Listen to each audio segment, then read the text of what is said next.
Magandang araw po sa inyong lahat. Narito po ang pinakabagong ulat natin sa lagay ng panahon ngayong Martes ika-29 ng Abril taong 2025. Luzon, sa kasalukuyan, nakakaranas ang halos lahat ng lugar sa Luzon ng maalinsangang panahon sa umaga. Gayunpaman, inaasahan ng mga localized thunderstorm sa hapon dahil sa epekto ng easterlies mula sa Pacific Ocean. Payuhan po namin na magdala ng payong at tubig upang maiwasan ang heatstroke kung mayroon kayong mga aktibidad sa labas ng bahay. Visayas, ang easterlies ang nangingibabaw na sistema ng panahon sa Visayas na magdudulot ng mainit na panahon sa umaga. Inaasahan din ang isolated na mga pag-ulan sa hapon at gabi. Palawan, dahil sa epekto ng ITCZ at LPA, maulap ang kalangitan sa Palawan at may inaasahang biglaang pag-ulan at thunderstorm. Mindanao, karamihan sa mga lugar sa Mindanao ay makakaranas ng pag-ulan dahil sa papalapit na LPA. Ang LPA na nasa silangang bahagi ng Mindanao ay patuloy na lumalakas at may posibilidad na maglandfall. Pinapaalalahanan po namin kayo na maging alerto at magbantay sa mga posibleng mangyari. Ang kaalaman ng ating pinakamatibay na sandata upang maiwasan ang malubhang pinsala. Sige po at mag-subscribe sa aming official YouTube channel para sa mga pinakabagong update. Karagatan, wala pong nakataas na gale warning sa anumang bahagi ng karagatan, ngunit pinapayuhan pa rin ang pag-iingat sa mga maglalayag. Tandaan, ang ulat na ito ay batay sa kasalukuyang lagay ng panahon at LPA na aming minomonitor. Para sa mga pinakabagong impormasyon, mangyaring mag-subscribe sa aming YouTube channel. Manatiling ligtas po kayo. 3 araw na pagtaya ng panahon sa Pilipinas. Luzon, Legazpi City. Miyerkules at Huwebes, magandang panahon, may posibilidad ng lokal na pag-ulan at pagkulog. Biyernes, maulap na kalangitan, may kalat-kalat na pag-ulan, pagkidlat at pagkulog. Temperatura, 26 hanggang 33 degrees Celsius. Metro Manila, Miyerkules hanggang Biyernes, bahagyang maulap hanggang maulap na kalangitan, may posibilidad ng lokal na pag-ulan at pagkulog. Temperatura, 24 hanggang 35 degrees Celsius. Paglubog ng araw, 6:30 p.m. Pagsikat ng araw, 5:35 a.m. Baguio City, Miyerkules hanggang Biyernes, bahagyang maulap hanggang maulap na kalangitan, may posibilidad ng lokal na pag-ulan at pagkulog. Temperatura, 17 hanggang 26 degrees Celsius. Visayas, Metro Cebu, Miyerkules at Huwebes, magandang panahon. Biyernes, may posibilidad ng pag-ulan. Temperatura, 26 hanggang 33 degrees Celsius. Iloilo City, Miyerkules at Huwebes, magandang panahon. Biyernes, may posibilidad ng pag-ulan.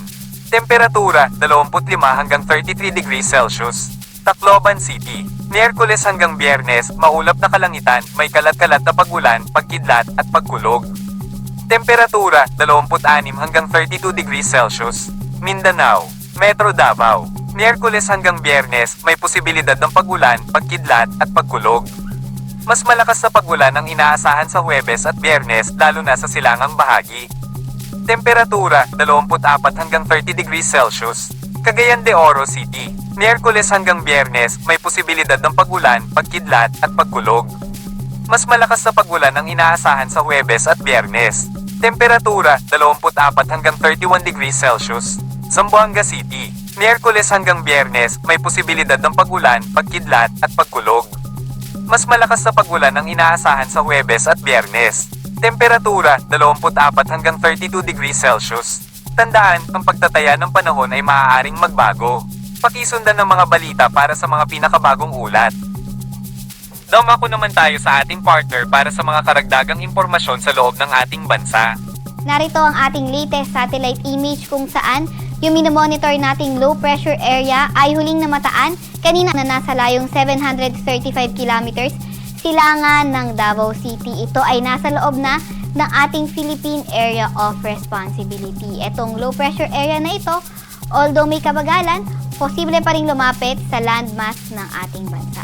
Itong low pressure area na ito ay nakapaloob din sa Intertropical Convergence Zone o ITCZ na nakakaapekto sa Mindanao pati na rin sa may Palawan. Yung ITCZ ay ang salubungan ng hangin galing northern at southern hemisphere. Samantalang easterlies o yung mainit na hangin galing karagatang Pasipiko ang nakakaapekto sa nalalabing bahagi ng ating bansa.